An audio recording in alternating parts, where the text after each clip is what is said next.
Mahakal recording studio Mateshwar ससुराबा तोरा बिन जीतौ के ना तोरा बिन जीतौ के ना महाकाल रिकॉर्डिंग स्टूडियो मटेश्वर धाम काठो छोरी के तू जाइबे ससुराबा छोरी के तू जाई छी ससुराबा तोरा बिन जीतौ के ना यरबा के जान तोरा बिन जीतौ के ना यरबा के जान छोरी के तू जाई छी ससुराबा छोरी के तू जाई छी ससुराबा तोरा बिन जीतौ के ना यरबा के जान तोरा बिन जीतौ के ना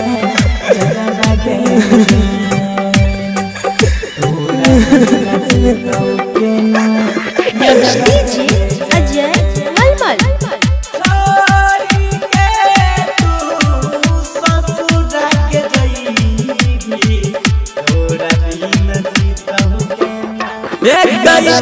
जब तू चल जाइबी हमारा के छोड़ी के सच कहै छियौ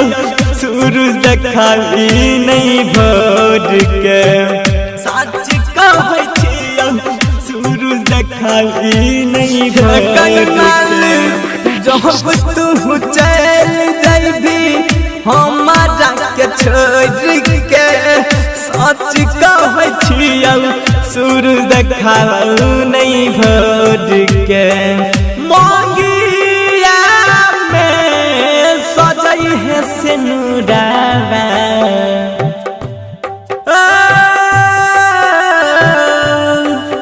मोंगिया में सजई है सिनुराबा गिरे लगतो हमरो न यहाँ न सगलो गिरे लगतो हमरो न यहाँ न सगलो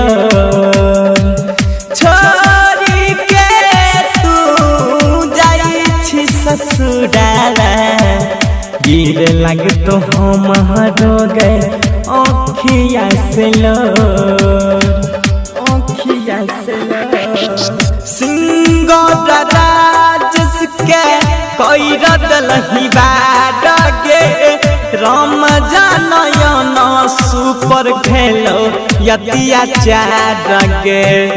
राम जानयन सुपर खेलो यतिया चारगे गई जानू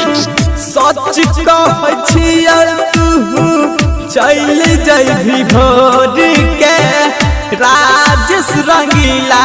सूरज देखतौ नहीं भोर के छोरी के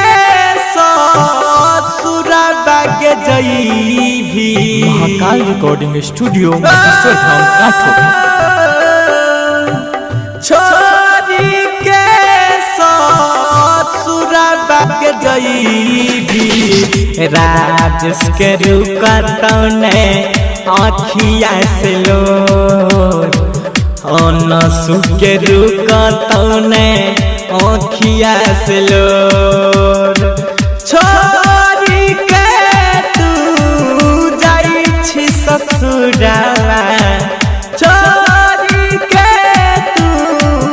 जाई छी ससुराला बसन कृष्णा के गिरतौ गेलो महाकाल रिकॉर्डिंग स्टूडियो मटेश्वर धाम काठो।